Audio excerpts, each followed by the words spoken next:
কোথাও দেখি না কেউ ভালো আছে, যদি সে মানুষ। তাই ভালো থেকো আর বলি না আজকাল, শুধু বলি বেঁচে থাকো। সব অপমান সহ্য করে যৌতুগৃহে অথবা অজ্ঞাতবাসে বেঁচে থাকো। তোমার প্রতিজ্ঞা রক্তে নিয়ে যা আগুন একদিন পরিশুদ্ধ করবে তোমাকে। বীরেন্দ্র চট্টোপাধ্যায় রচিত কবিতা যৌতুগৃহ অথবা অজ্ঞাতবাসে। দর্শক, আমন্ত্রণ জানাচ্ছি এনটিভির নিয়মিত আয়োজন সংলাপ প্রতিদিন আমাদের সাংস্কৃতিক সংগ্রাম অনুষ্ঠানে। ঈদুল আজহা উপলক্ষে এবার বিভিন্ন প্রেক্ষাগৃহে সর্বমোট 9টি চলচ্চিত্র মুক্তি পেয়েছে। এই চলচ্চিত্রগুলোর মধ্যে উল্লেখযোগ্য 2টি চলচ্চিত্রের একটি রকস্টার এবং অন্যটি মালিক। এখন পর্যন্ত দর্শক আগ্রহের জায়গায় ছবি দুটি রয়েছে পছন্দের তালিকায়। আজ আমাদের সাথে সেই চলচ্চিত্র দুটির ক্যাপ্টেন অব দ্য শিপ অর্থাৎ পরিচালক উপস্থিত হয়েছেন। আছেন চলচ্চিত্র নির্মাতা ও অভিনেতা সাইফ চন্দন এবং আরও উপস্থিত আছেন চলচ্চিত্র বিজ্ঞাপন নির্মাতা আজমান রুশো। চলুন দর্শক, কথা বলি তাদের সাথে।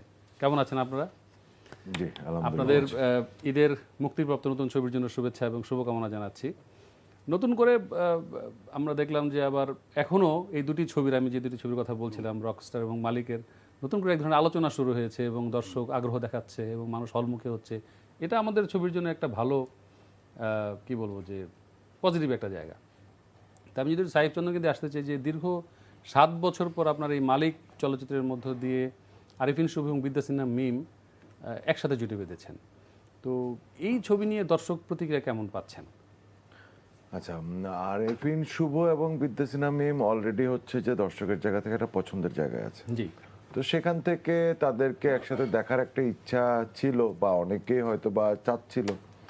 তো সেখান থেকে যখন হচ্ছে একটা মালিক রিলিজ হচ্ছে, তারা যখন জানছে, তো সেই জায়গা থেকেই কৌতূহল মানে মানে বা আগ্রহটা ওইভাবে তৈরি হয়ে ছবিটা দেখছে। তো নিঃসন্দেহে শুভ এবং মিমের যেই জায়গাটা, তারা তো মানে হিরো এবং হিরোইন ব্যাপারটা তাদের মধ্যে আছে।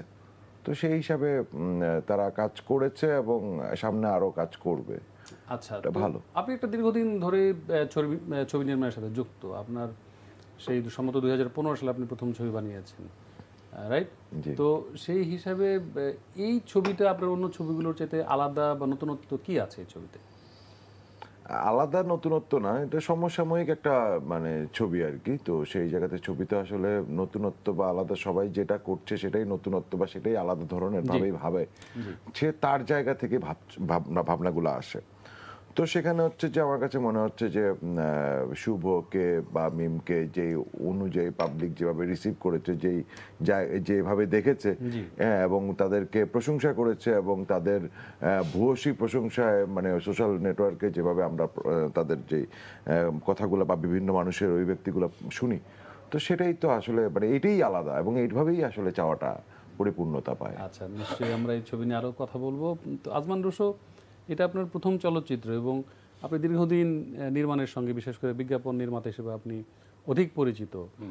মানে একটা সময় পরে এসে নির্মাতাদের যদিও চলচ্চিত্র নির্মাণের একটা তাগিদ থাকে বা একটা স্বপ্ন থাকে, তো আপনার মাথায় কি ছিল যে আপনি হঠাৎ করে মানে চলচ্চিত্র নির্মাণের ভাবনাটা কিভাবে এলো মাথায়? জিনিসটা হঠাৎ করে তো না, মানে ডিরেক্টর হওয়ার স্বপ্নটা আসলে যখন মানে ইয়াং এজে মানুষ যখন দেখে, কেউ আসলে বিজ্ঞাপন নির্মাতা হবে এটা দেখে কিন্তু দেখে না, সিনেমা দেখেই কিন্তু মানে আমরা যারা, আমি বিশেষ করে বা আমি মনে করি উনিও কানেক্ট করবে যে ডিরেক্টর হওয়ার জন্য যখন একটা মানুষ স্বপ্ন দেখে, তখন স্বপ্নই দেখে যাবে আমি সিনেমা বানাবো, ফিল্ম মেকার। বিজ্ঞাপন দেখে আসলে ডিরেক্টর হয় এরকম আসলে আমার মনে হয় না, যে থাকলেও খুব রেয়ার যে বিজ্ঞাপন থেকে ইন্সপায়ার হয়েছে টু বি এ ডিরেক্টর। তো আমার আসলে এটা একদমই হঠাৎ করে না, ড্রিমটা এটাই ছিল যে সিনেমা নির্মাণ করব। জি, স্রোতের দিকে প্রবাহিত হয়ে আমি আসলে বিজ্ঞাপনে সুযোগ পাই এবং বিজ্ঞাপনের স্কেলটা অনেক বড় মনে হয়েছিল আমার শুরুতে। দেন আমি started working in advertising as an assistant director and all. তারপর তো নিজে নির্মাণ করতেছি। অ্যান্ড দেন আসলে ওই এই রকস্টার হচ্ছে আমার ওই যে স্বপ্নটা ছিল ডিরেক্টর হওয়ার, ওইটার আসলে প্রথম মানে কি বলে টাচটা, ফার্স্ট টাইম। মানে আপনার এই গল্পটা অনেক আগে থেকে সিলেকশনের মধ্যে ছিল? গল্পটা আগে থেকে না, সিনেমা নির্মাণের স্বপ্নটা it's been like when I was 22 তখন আমি আসলে ডিসাইডেড যে টু বি আ ডিরেক্টর। একটা বিষয় জানতে চাইবো যে এই ছবিটা যখন এবার ঈদের মধ্যে মুক্তি পাবে এরকম একটা যখন আমরা দেখছিলাম দীর্ঘদিনের প্রচার প্রচারণা চলছে এবং শেষ মুহূর্তে এসে ছবি মুক্তি পাবে কি পাবে না এরকম এক ধরনের বিতর্ক শুরু হয়েছিল, সেটা কেন হয়েছিল? মুক্তি পাবে কি পাবে না আমার মনে হয় এরকম কোনো মানে দুই একদিন কি দেরি হয়েছিল এমন কিছু না। ডিসিপিটার নিয়ে একটা ছিল যে স্টার সিনেপ্লেক্স হচ্ছে অ্যানাউন্স করতেছিল, that is so I know the time line, right? আপনার এটাও একটা লাইভ শো, নির্দিষ্ট টাইম থাকে, আপনি জানেন যে ওকে 6:15 or 6:20 I have to do it. Right. তো ডিসিপিরও এরকম ছিল গল্পটা, যে আমি জানি যে এটা আসলে রাত 10টা পর্যন্ত বা সে ফর এক্সাম্পল রাত 9টা পর্যন্ত আই হ্যাভ টাইম। তো আমি কি করছি, ওটুক পর্যন্ত আমি বেস্ট ট্রাই করছি, যতটুক ঠিকঠাক যতটুক গুছানো যায়। আচ্ছা, so that was the scenario আর কি। আর এমনি রিলিজ নিয়ে আমাদের কখনোই আশঙ্কা ছিল না। মানে ছবি মুক্তির ক্ষেত্রে এটা নিয়ে আর পরবর্তী কোনো সমস্যা হয় না, না, এটা নিয়ে আমাদের বা আসলে দর্শকের মধ্যে কোনো বিভ্রান্ত তৈরি হয় না না? না না, আমরা স্টার সিনেপ্লেক্সের ওইটা একটা ঝামেলা ছিল 4 রাত পর্যন্ত, আমরা ট্রাই করছিলাম আরো বেটার কি করা যায়। একদম 11th আওয়ারে গিয়ে হচ্ছে আমরা, তার মানে শুধুমাত্র এটা শুধু স্টার সিনেপ্লেক্সের ক্ষেত্রেই ছিল, মানে অন্য কোথাও ছিল না? না না, বিকজ আমরা সিঙ্গেল স্ক্রিন তো মোটামুটি সার্ভারে ছবি চলে যায় প্রজেক্টরের মাধ্যমে, অনেক আগে চলে যায়। সমস্যা মাল্টিপ্লেক্স গুলিতে যেটা হয় যে, আর যেহেতু আমরা লেট করে ফেলছি, অফিস আওয়ারটা ক্রস করে ফেলছি, তখন যেটা হয় যে আমাদের নিজেদের অনেক জায়গায় হার্ড ড্রাইভ পৌঁছে দিয়েছে। রাইট। তো আমার মনে পড়ে 18টা না 20টা নারায়ণগঞ্জ বিভিন্ন জায়গায়, চিটাগং, রাজশাহী, এই সব জায়গায় আমরা হচ্ছে ইয়ে করছি আর কি, নিজেরা সশরীরে হার্ড ড্রাইভ পৌঁছেছি। So that was the story. আচ্ছা, তো আপনারা দুজনে এখানে আছেন যে ঈদের ঈদ সিনেমার 7 দিন অর্জন, চ্যালেঞ্জ ও প্রত্যাশা, এই শিরোনামে একটি সেমিনার অনুষ্ঠিত হয়েছিল বসুন্ধরা সিনেপ্লেক্সে। তো মানে এটা কি এবারই প্রথম হয়েছে নাকি এর আগে এই ধরনের আয়োজন ছিল সাহেব চন্দন? না, টেজাবেরা মানে এটা আয়োজন করলো এবং আমি ফার্স্ট টাইমই দেখলাম আর কি। হ্যাঁ, আমরা এর আগে কখনো শুনি। এটা খুব ভালো উদ্যোগ, খুবই ভালো উদ্যোগ। এবং এখানে হচ্ছে মানে মানে একটা ফেস্টিভ্যালে যারা যারা ডিরেক্টররা অংশগ্রহণ করছে, যারা যারা প্রডিউসার, আমি গতকালকে দেখলাম প্রডিউসাররা এখানে অংশগ্রহণ করেছে, তারা একটা প্রডিউসার কেন্দ্রিক একটা প্রোগ্রামও করেছে।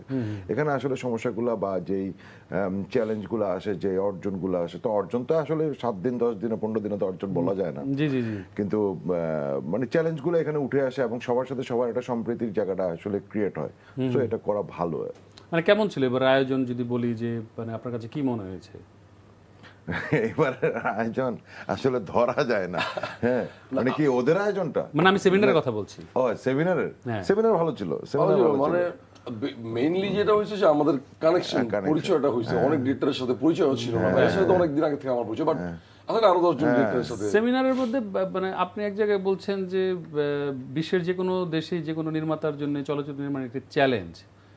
তো প্রথম চলচ্চিত্র নির্মাণ করতে গিয়ে কি ধরনের চ্যালেঞ্জ সম্মুখীন হলেন, বা কি হলে আরো ভালো হতে পারতো মনে হয়েছে আপনার আসলে আমি মনে করি ফিল্ম মেকিং পেশাটাই, যখন আমরা যেদিন চুজ করছি যে আমরা ডিরেক্টর হবো, এই চ্যালেঞ্জ মাথায় নিয়ে নিয়েছি। কারণ আপনার এভরিডে একটা নতুন গল্প বলতে হয়। দেখেন আপনি ভাইয়া যে এর আগে যেসব সিনেমা বানাইছে, এখন কি বানাইছে, আবার একটা অন্য জিনিস বানাইছে, অন্য জিনিস বানানো। অন্য আর্টিস্ট, অন্য লোকেশন, অন্য সবকিছু অন্য different. So we film makers are ready for you know take the challenges. যাতে আমরা জানি আমার প্রত্যেকটা বিজ্ঞাপনের ডিফারেন্ট স্টোরি হয়, সিনেমা তো আর লঙ্গার।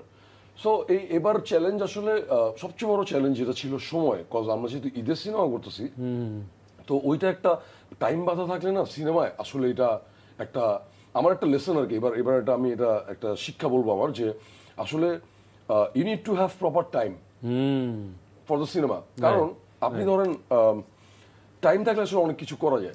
এইখানে আসলে এই প্রথম সিনেমায় আমি মনে করি যে time was the most challenging. মানে এটা কি লাইক আপনার রোজার ঈদ টু কোরবানির ঈদ, এই মাঝখানের সময়টুকুর কথা বলছেন, নাকি আরেকটু সময় পেলে এই ছবিটা আরো বেশি ভালো হতে পারতো?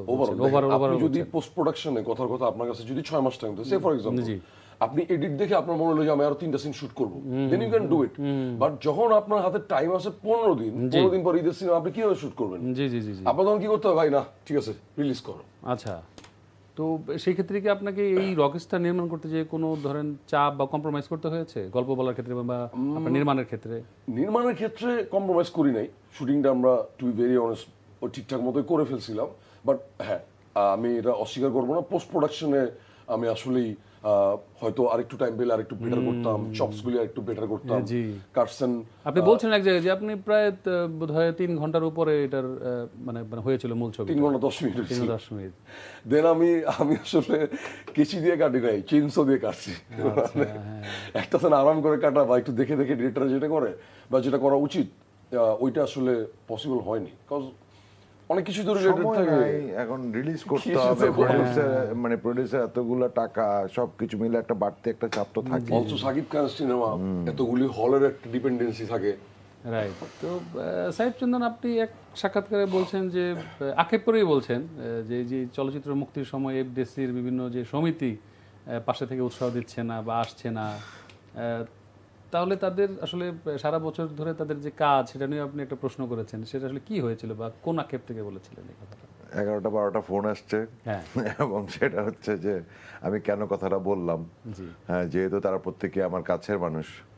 এটা আক্ষেপের জায়গাটা হচ্ছে কি, যখন হচ্ছে সমিতি কেন্দ্রিক না, যখন আমার তারা ঘরের মানুষ, আমি তাদের সাথে একসাথে বসবাস করি, একটা একসাথে অধিকারের জায়গা তো তৈরি হয়, তাই হ্যাঁ, না? ওই অধিকারের জায়গা থেকেই বলা যে আসলে যে কোনো মানে নির্মাতা না একটা ছবি যখন মানে হয়তো বা একটা প্রডিউসার বা মেকিং বা সব কিছুর মধ্যে হয়তো বা সহযোগিতাটা অত লাগে না, কিন্তু যখন রিলিজটা বা সেন্সর বোর্ড এবং তারপরে যেই বিষয়গুলো আসে রিলিজ কেন্দ্রিক, তখন হয় কি যে মানে হয় না যে একটু যদি একটা হাত থাকতো একটু ধরতো, এইটুকুই। এখন এইটুকু আমি কি আর আমার মানে বড় ভাইয়া শিখে এটা করতে পারবে? আমার তো ইন্ডাস্ট্রির বড় ভাই এসে করতে পারবে। তো এই জায়গায় আমার বন্ধু এসে করতে পারবে, এই বন্ধুত্বের জায়গাটা, বড় ভাইয়ের জায়গাটা, এই ছোঁয়াটা চাই। সেটাই আমরা দেখছি যে চলচ্চিত্র এফডিসি কেন্দ্রিক যে সমস্ত সংগঠনগুলো রয়েছে, পরিচালক বলি, শিল্পী সমিতি বলি, সামনে শিল্পী সমিতি নির্বাচন রয়েছে সম্ভবত 3 জুলাই, তো এগুলো নিয়ে এক ধরনের উন্মাদনা বাই দেখছি, কিন্তু সারা বছর ধরে চলচ্চিত্রের উন্নয়নে যে ধরনের ভূমিকা নেওয়া দরকার আমরা সেখানে দেখছি না। মানে এটা আপনি কিভাবে দেখেন? না আসলে এটা তো একদিনের না, এই চর্চাটা আমরা আজকে আমি যতদিন ধরে ফিল্মে আসছি আমি এই চর্চাটা দেখছি। জি। তো সেই জায়গা থেকে আসলে কার কথা কি বলবো, কোথায় বলবো, কিভাবে বলবো, কারণ প্রত্যেকেই আমার। তো আসলে এটাকে আমার কাছে মনে হয় যে মানে একটু তাদের তবে আমার মানে মনে হয় যে এবার আসলে যেই কেন্দ্রিকভাবে সবার ভাবনাগুলো, বিশেষ করে এফডিসির এমডি উনি যেভাবে করে ভাবছেন এবং মানে উনি কিছু মানে ছোট ভাবে মানে খুব সুন্দর সুন্দর কিছু প্ল্যানিং এর কথা বললেন, বা পরিচালক সমিতির জায়গা থেকে এখন যদি প্রোডিউসার অ্যাসোসিয়েশন ইলেকশনটা হয়, শিল্পী সমিতির জায়গা থেকে ইয়ে করে, প্রোডিউসার অ্যাসোসিয়েশনের ইলেকশনটা না খুব জরুরি। এইটা আমাদের এখানে নাই, এটা আমাদের অনেক দিন ধরে, অনেক বছর ধরে মিস করছি। আমরা যে কারো কাছে বলবো একটা প্রশাসকরে বলছি, তো প্রশাসক তো সরকারি একজন আমলা, তো উনি আসছেন, এসে হচ্ছে যে হয়তো বা সপ্তাহে সব কাজকর্ম শেষ করে কিন্তু উনি এখানটায় আসছেন। সো আমাদের তো একটা মানে একটা ভালো একটা মানে একটা ইয়ে চাই, যে একটা খুঁটি চাই, যাকে আসলে ধরবো, যাকে আসলে ইয়ে করবো। এই প্রবলেমগুলো আসলে প্রশাসক তো বুঝবে না, সে তো এই মেকিং এর সাথে আজকে এখানে আসতে গেলে, একটা লাইভ প্রোগ্রাম চালাতে গেলে কতগুলো কি কি টুলস হয় বা কি এনভায়রনমেন্টটা হয়, সেটা তো মানে দরজার বাইরে থেকে তো আরেকজন বুঝবে না। আজকের যে ওয়েদার এবং বাইরের যে পরিস্থিতি, জ্যাম, সবকিছু মিলেই তো এই জায়গা থেকেই বলা যে আসলে আমাদের মানে প্রোডিউসার অ্যাসোসিয়েশনটা দরকার। মানে প্রোডিউসার অ্যাসোসিয়েশন না হলে না আসলে আমরা ওইভাবে মানে মানে তারা তো আমাদের সর্বোচ্চ প্রতিষ্ঠান, তো তারা যদি মানে এই অর্গানাইজেশনটা যদি প্রপারলি মুভ না করতে পারে, তাহলে আমাদের দেখভাল করবে কে? এটা খুব দুঃখজনক যে প্রতিবারই নির্বাচন হয়, নির্বাচন নিয়ে এক ধরনের সমালোচনা, পক্ষে বিপক্ষে নানান ধরনের একটা কাদা ছোড়াছড়ি, এটা খুবই দুঃখজনক। যাই হোক, সেক্ষেত্রে আমার ধারণা যে চলচ্চিত্র আসলে এফেক্টেড হচ্ছে। তো আজমান রসব, আপনার প্রথম চলচ্চিত্র সাকিব খানকে নিয়ে আপনি তৈরি করেছেন এবং সেটা একটা দর্শকের মধ্যে একটা ভালো ভাইবস তৈরি হয়েছে, এবং একটা সাকিব খানের যে গতানুগতিক মানে মানে ভেরি রিসেন্ট যে ধরনের মুভি হচ্ছিল তার চেয়ে তো অনেক আলাদা, মানে অল ওভার বাংলাদেশে এই ধরনের কাজ হয়েছে বলে আমার জানা নেই, যে একেবারে মিউজিক্যাল মানে শো এর মতো করে বা লুক অ্যান্ড গেট আপ, গল্প বলার ধরন। তো সাকিব খান মেগা স্টার এবং তার একটা আলাদা কি বলবো যে একটা সবকিছু মিলে একটা চাপ তৈরি হয়। তো আপনার এজ এ ডিরেক্টর প্রথম চলচ্চিত্র, আপনার কাছে এটা চাপ মনে হয়নি? সাকিব খান মানে অন্য কেউ হলে কি আরো ভালো হতে পারতো, এমন কিছু মনে হয়েছে? না, আমার কাছে আসলে টু বি ভেরি অনেস্ট, উনি থাকার কারণে যেটা হয়েছে যে স্কেলটা অনেক বড় করে করতে পারছি, to be very honest. Cause একটা হিরোর উপর একটা মার্কেট ডিপেন্ড করে যে আসলে মানে আচ্ছা ওনাকে নিয়ে ছবি বানালে এই বিজনেস, ওনাকে নিয়ে ছবি বানালে এই বিজনেস, এরকম একটা জিনিস থাকে। তো সাকিব খানকে নিয়ে ছবি বানানোর কারণে আমি আসলে জিরো প্রেশার, উনি আমাকে টপ টু বটম কোনোদিনই প্রেশার দেয়নি, কখনোই কোনো প্রেশারাইজ করেনি। অ্যান্ড উনি অন্ধের মতো ছেড়ে দিয়েছে আমার উপর ছবিটা, করো তুমি যা ইচ্ছা করো। এটা দ্যাটস ওয়াই ছবিটা এরকম, মানে ছবিটা ডিফারেন্ট। দেখেন, আমি একটা নতুন নির্মাতা, নতুন একটা ছবি বানাইছি। এখন ধরেন যদি আসলে কোনো ধরনের পারিপার্শ্বিকের কোনো ধরনের চাপ থাকতো, এই ছবিটা এরকম হইতো না, ওই রকম হইতো যেরকম আগে হয়ে আসছে। আমাকে ফুল ফ্রিডম দিছে থেকে এই ছবিটা এরকম। তো আমি একদমই কোনো আসলে চাপ বোধ করি। সাকিব খানকে আপনার চয়েস ছিল নাকি প্রোডিউসার বা ধরেন আপনার যে প্রযোজনা প্রতিষ্ঠান ওদের কাছ থেকে একটা ই ছিল? না, এটা ছিল হচ্ছে একটু রিভার্স অ্যাঙ্গেল হয়েছে। এটা সান মোশন পিকচার্স বেসিক্যালি সাকিব খানের সাথে 2টা সিনেমা ওনারা সাইন করেছে, এগ্রিমেন্ট করে। হ্যাঁ, ওটা ডিরেক্টর সিলেকশনের অনেক আগে। আচ্ছা, ওনারা ফার্স্টে সাকিব খানের সাথে 2টা সিনেমা করেছেন, 2টা সিনেমা লক করেছেন, তারপরে হচ্ছে director searching or director pitching এই প্রসেসটা গেছে। তো ফার্স্টে সোলজারের ডিরেক্টর আমাদের বড় ভাই সাকিব ফাহাদ ভাই, উনি সোলজার শুরু করছে। সোলজার যখন মাঝামাঝি শুটিং চলতেছে, ধরেন 12 দিন 15 দিন শুটিং চলতেছে, তখন আসলে I got into it by pitching, একদম পিচিং প্রসেসে ঢুকছি। তো আমি যদি একটু ছোট করে জানতে চাই যে এই যে রকস্টার করতে যে আপনার আসলে অল ওভার মানে অভিজ্ঞতা জায়গাটা কেমন?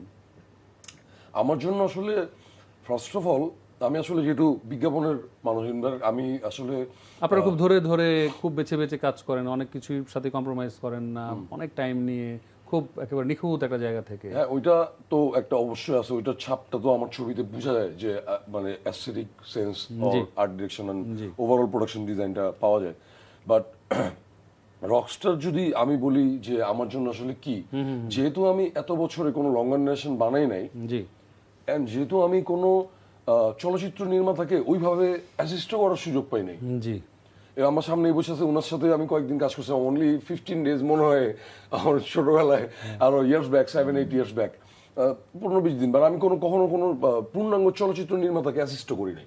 আচ্ছা। তো রকস্টার পুরাটাই আমার জন্য একটা বই, যেটা আমি আসলে পুরো বুঝলাম, ওকে দিস এন্ড দ্যাট।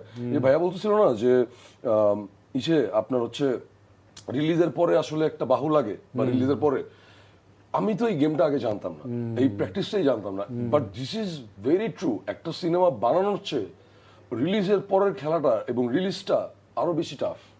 তো ওই সময় আসলে তো এইরকম আমার জন্য আসলে রকস্টার পুরোটাই ছিল একটা লার্নিং প্রসেস। তবে আমি এইভাবে লার্ন করলাম, ওইটা ধরেন স্ক্রিপ্টিং, স্ক্রিন রাইটিং, ডায়লগ থেকে শুরু করে সব ক্ষেত্রে। বিজ্ঞাপনে তো আর এত বড় বড় ধরেন 8 মিনিট 10 মিনিটের one take, 8 minute 10 minute dialogue থাকে না, ওইটাই পুরোটাই একটা লার্নিং প্রসেস। তো সাহেব চন্দন, আমরা যদি ভিন্ন প্রসঙ্গে আসি, আমরা দেখছি যে দীর্ঘদিন ধরে আমাদের এখানে ওটিটি প্ল্যাটফর্ম খুব একটা শক্ত অবস্থানে আছে এবং তারা ভালো অনেক ধরনের এক্সপেরিমেন্টাল কাজ করছে, এবং ওটিটি প্ল্যাটফর্মের কিছু ছবি আবার হলেও মুক্তি দেওয়া হচ্ছে। তো মানে এইটা কি মূলধারার সিনেমার জন্য আসলে হুমকি, না নাকি নতুন সম্ভাবনা বা চ্যালেঞ্জ, কি মনে হয়? না, আমার কাছে মনে হয় যে যা রিলিজ হবে সব জায়েজ, এখানে আমি কোনো মানে আলাদা করে দেখি না। মানে অনেকে আছে না যে দেখা গেছে যে আমার কাছে মনে হয় যে আমি সিনেমা হলের এনভায়রনমেন্টে ঢুকে যেই ছবি দেখি ওইটা আমার ভালো লাগে, কারণ অনেকে এখানে ভুল ধরে। হ্যাঁ, বলে যে এটা তো এক এক ধরনের, হ্যাঁ, এটা তো ওয়েব সিরিজ, এটা কেন আইনক্সে বসে আমি পৃথিবীর সেরা বাজার ছবিটা আমার কাছে ভালো লাগতেছে, কারণ এনভায়রনমেন্টের সাথে আমার খুব মানে যাচ্ছে আর কি। তো বিষয়গুলো হচ্ছে কি, এখানে হচ্ছে যে আমার কাছে এইগুলো আমি খুবই মানে পজিটিভ লাগে হচ্ছে যে সব ছবি যাক, হ্যাঁ, তবে আমাদের রিলিজ কেন্দ্রিক ভাবে এক ধরনের একটা ঈদ কেন্দ্রিক বাজারটা হয়ে গেছে, এবং আশা করছি যে এখন অনেকেই যেভাবে উদ্যোগ নিচ্ছে ঈদ কেন্দ্রিক বাজারটাও চলে যাবে। এবং আমি বিশ্বাস করি আগামী 2-4 বছর 5 বছরের মধ্যে আমাদের ইন্ডাস্ট্রির বাজার অনেক বড় বাজার হবে, কারণ এত মানে এই ছোট্ট দেশে এত জনসংখ্যা এবং এত আমরা যে পরিমাণ টাকা ইন্টারনেটে ব্যয় করি, হ্যাঁ, আমাদের ওই কলিজা আছে যেটা পৃথিবীর অনেক দেশের মানুষের কলিজা নাই। তো আমাদের আসলে একটু দিতে গেলে বা একটু দিলে বা একটু জানলে পাবলিক, মানে আমাদের সবচেয়ে আরেকটা বড় সমস্যা হচ্ছে কি, ওই যে গ্রামের যেই দাদি বা যেই চাচি বা যেই ভাবি আছে, ওই উনি না জানে না এদিকের খোঁজ খবরগুলা, এই জানানোটা না খুব দরকার।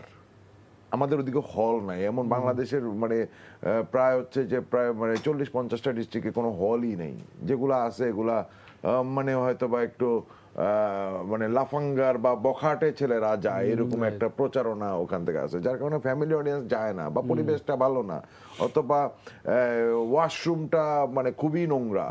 তো এইগুলার জায়গা থেকে হচ্ছে আমার কাছে মনে হয় যে এগুলো ঠিকঠাক করলে, আর মানুষ আসলে যাবেটা কোথায়, মানুষ যাওয়ার জন্য কিন্তু প্রত্যেকটা জেলায় জেলায় কিছু কিছু জায়গা দরকার। পার্কগুলো দেখেন সব এই আজকে শুক্রবার সব কিন্তু পরিপূর্ণ, কিন্তু কথা হচ্ছে সিনেমা হলে তাহলে যাবে না কেন? তাদেরকে ওই মানে যাওয়ার প্র্যাকটিসটা করতে হবে, এনভায়রনমেন্টটা তৈরি করে দিতে হবে, তাই না? ইনফ্রাস্ট্রাকচারের জায়গাটা আমাদের, এটা অবশ্যই ঠিক। তো আজমান রসো এই 5 জুন থেকে রকস্টার আপনার গ্লোবালি মুক্তি পেয়েছে, এবং তার মধ্যে মালিকও আছে এখানে, তাই না? তো এই যে কোন কোন দেশে রকস্টার চলছে এবং সেখান থেকে প্রতিক্রিয়া কেমন পাচ্ছেন আমরা বাংলা ভাষাভাষী দর্শকের কাছ থেকে? ওইখানে তো মানে ওই ওভারসিজ যেই রিলিজটা, ওইখানে তো আসলে ম্যাক্সিমামই আমার এক্সপিরিয়েন্স যেটা, I might be wrong, but আমার এক্সপিরিয়েন্স যেটা ম্যাক্সিমাম নিজের কাছের মানুষজনগুলি, মানে আছে বন্ধু আছে নর্থ আমেরিকা, তো ও ফোন দিয়ে যে দেখছি। তো এরকম একটা জায়গা থেকে খবর পাইছি যে আমার হচ্ছে 7টা ফ্রেন্ড গেছে, তো ওরা বলতেছে এই এমন একটা সিনেমা হল, যে যে এলাকাটায় সিনেমা হলটা, ওইটার মাইলের পর মাইল কোনো বাঙালি নাই ওই এরিয়াতে। আচ্ছা, তো বলতে যে আমরা 7 জনই গিয়েছি, খুব একটা রিমোট একটা জায়গাতে। তো বলতে 7 জনই সিনেমা দেখছে। আবার এরকম রিপোর্ট পাইছি যে পুরো হল হাউসফুল। সো এটা আসলে একদমই মিক্সড রিয়াকশন। তবে আমাদের একটা আশা আছে, আমাদের ছবিটা আসলে যে টাইপের বা আমরা যে ঘরানার ছবিটা বানাইছি, আমাদের বিশ্বাস ওভারসিজ এটা আসলে ভালো একটা বিজনেস করবে, চান্স আছে। এবং বিগত বেশ কিছুদিন ধরে আমাদের এখানে ভালো ভালো ছবি নির্মাণের একটা নির্মাতাদের মধ্যে যেমন একটা কি বলবো যে এক ধরনের ক্রেভিং তৈরি হয়েছে, এবং আমাদের বাইরের যারা অডিয়েন্স, যারা বাংলাদেশকে খোঁজে বিভিন্ন মাধ্যম বিভিন্ন জায়গা থেকে, তাদের কিন্তু আগ্রহের একটা জায়গা তৈরি হয়েছে। আমরা উৎসবের ক্ষেত্রে দেখেছি, এর আগে বনতা এক্সপ্রেস বলেন, এর আগের মুভিগুলোর ক্ষেত্রেও হয়েছে। তো এই ছবিগুলো আমার মনে হয় যে আরো বেশি ছড়িয়ে দেওয়ার ব্যাপারে আমাদের আরো বেশি উদ্যোগ নিতে হবে, বিশেষ করে আমরা যারা ডিস্ট্রিবিউটর আমার রয়েছেন। কাছে যেটা এই টপিকে আমার কাছে যেটা মনে হয়, we need to some new directors যারা আসলে নতুন নতুন আঙ্গিকার। আপনি যদি 5-7 বছর 10 বছর আগে মালায়ালাম ইন্ডাস্ট্রির দিকে তাকান, Right. কি হয়েছে, হঠাৎ করে 7টা নতুন ডিরেক্টর আসছে। হ্যাঁ, নতুন ডিরেক্টর আসলে কি হবে, ওপেন থটে ওরা সিনেমা বানাবে। Right. কেউ থ্রিলার বানাবে, কেউ ক্রাইম বানাবে, কেউ ফ্যামিলি ড্রামা বানাবে, কেউ একটু Versatile genre. Exactly. And you never know, আপনার দেশে আসলে, আমাদের দেশে কিন্তু সিনেমা প্রেমী লোক আছে। আছে। সো ওই নতুন নতুন রাইটার, নতুন নতুন ডিরেক্টরগুলি যখন আসলে কাজ করা শুরু করবে, জি জি জি, আমার মনে হয় যে নেক্সট জেনারেশন, কারণ বড় ভাইরা তো বানাবেই, সবাই বানাবে, বা ওইটা আসলে পুরো ইন্ডাস্ট্রি গ্যাদার করবে। কারণ নেক্সট জেনারেশনের আইডিয়া আসলে নতুন ডিরেক্টরদের বুঝার কথা বেটার। রাইট। তো সাহেব চন্দন, আপনি 2015-তে বলছিলাম যে ছেলেটি আবল তাবল মেয়েটি পাগল পাগল মেয়েটি রোমান্টিক ছবি নির্মাণ করেছিলেন, এবং তারপর আব্বাস, লোকাল, দুনিয়া, মেকআপ, বেশ অনেকগুলো ছবি, এবং 2026-এ মালিক। তো আমরা জানতে পেরেছি যে নীল ফড়িং এবং ওস্তাদ নামে ছবি তৈরির প্রিপারেশন আপনি নিচ্ছেন, সেটা কতটুকু সত্য? না না, ওস্তাদ নামে একটা ছবি করছি, নীলফড়িং আমার না, নীলফড়িং আচ্ছা। হচ্ছে অন্যজনের। আর মোটামুটি ওটা নীলফড়িং এবং সরি ওস্তাদ ওস্তাদ। এবং হচ্ছে কয়লা, কয়লা। আচ্ছা, হ্যাঁ, এই দুইটা ছবি রিলিজ হয়ে যাবে খুব শিগগিরই। মানে নির্মাণ হয়ে গেছে এটা? নির্মাণ হয়ে গেছে। আচ্ছা আচ্ছা। এমনিতে মানে মানে আমরা কবে নাগাদ হলে দেখতে পারবো এই ছবি? মোটামুটি এই এখনো দিন গোছাইনি, তবে হচ্ছে যে বিশ্বকাপের মোটামুটি পরেই হচ্ছে যে একটা ইয়ে করব, মানে এভাবে করে আমার টার্গেটটা হচ্ছে কি, ঈদ কেন্দ্রিক না বসে থেকে আমার ইয়েটা হচ্ছে, যেহেতু আমি এই প্রফেশনটার সাথে যুক্ত বা আমি এটাই করি, হ্যাঁ, তো সেই জায়গা থেকে আমার কাছে মনে হয় যে মানে অনেকের জায়গা থেকে অনেক ধরনের মানে ভাবনা থাকে, বা মানে তাদের মানে এক এক ধরনের ইচ্ছা থাকে। তো আমার কাছে মনে হয় কি, যে বছরে মানে আরো 4-5টা ছবি বা 5-7টা ছবি একটা সারা বছর জুড়ে থাকা উচিত। রাইট। তাহলে হয় কি, ঈদের বাইরে বাজারটা থাকে, তো ওটারই চেষ্টা করা।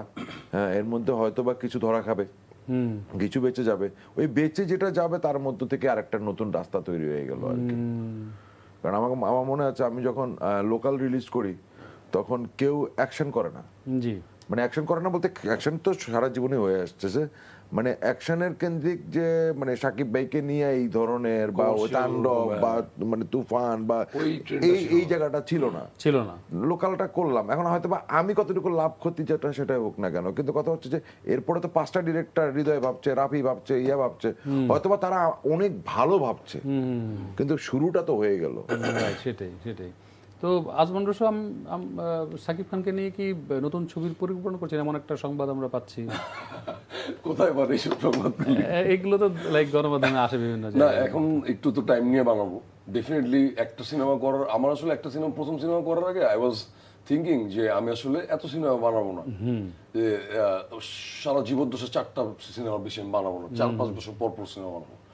বাট আমার ক্লোজ মানুষজনরা বলতো আমাকে যে একটা সিনেমা বানাও, তারপর তোমাকে থামানো যাবে না। নাকি নাকি তো এখন আপনি এটা বলেন যে সাকিব খানকে আপনার সাথে কাজ করার আগ্রহ প্রকাশ করেছে, এমন কিছু মানে বিষয়টা?